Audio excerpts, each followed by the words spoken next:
Hello बच्चों, let's read this question. The question says, two ions of masses 4 AMU and 16 AMU have charges plus 2e and plus 3e respectively. These ions pass through the region of constant perpendicular magnetic field. The kinetic energy of both ions is same. Then, key concept.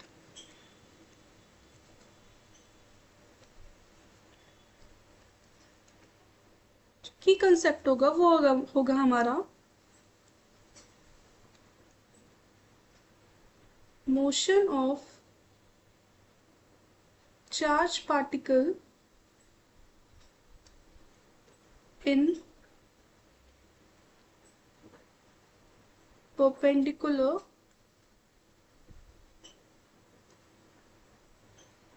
uniform magnetic field. तो हमारा यहाँ पे हमें question में ही given था कि constant perpendicular magnetic field है, तो यहाँ पे जो हमारा पाथ होता है जब magnetic force is perpendicular to the velocity at every instant, जो हमारा पाथ होता है चार्ज पार्टिकल का वो होता है सर्कुलर। तो सर्कुलर पाथ है तो रेडियस होगी, तो रेडियस होती है सर्कुलर पाथ की M V by Q B, ये होती है हमारी रेडियस। तो अकॉर्डिंग टू द क्वेश्चन अगर हम प्रोसीड करते हैं तो हमारी रेडियस क्या होगी M V by Q B,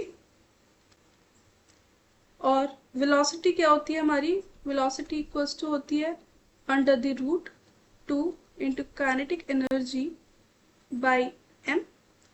ये हमारी I half M V square equals to kinetic energy से v की वैल्यू अगर हम इस रेडियस वाले टर्म में पुट कर देते हैं तो हमारा आ जाएगा m by Q B under the root 2 into kinetic energy by m। m को अंदर ले लेते हैं स्क्वायर रूट के, सो आएगा हमारे पास r equals to under the root 2 times kinetic energy by Q B और मल्टीप्लाई बाय m। सो अगर हम R1 निकालते हैं, रेडियस 1 फॉर 4 AMU मास और प्लस 2e चार्ज, उसके लिए जो हमारा R1 आएगा हमारा R1 equals to under the root 2 के को हम काइनेटिक एनर्जी बोल लेते हैं 2k into 4 by 2e into B. Kinetic energy दोनों की सेम है तो k मान लेते हैं इसे, तो ये आ जाएगा हमारा k बाई ई को k by E under the root 8/2, ठीक है। और R2 अगर हम निकालते हैं तो वो आएगा हमारा under the root 2 into k into 16 by 3e into B. ये भी हमारा हो जाएगा k by E under the root 32/3। तो यहाँ से हम देख सकते हैं k बाई ई तो दोनों में सेम है ही, तो यहाँ से अगर हम ऑब्जर्व करें तो R2 is greater than R1,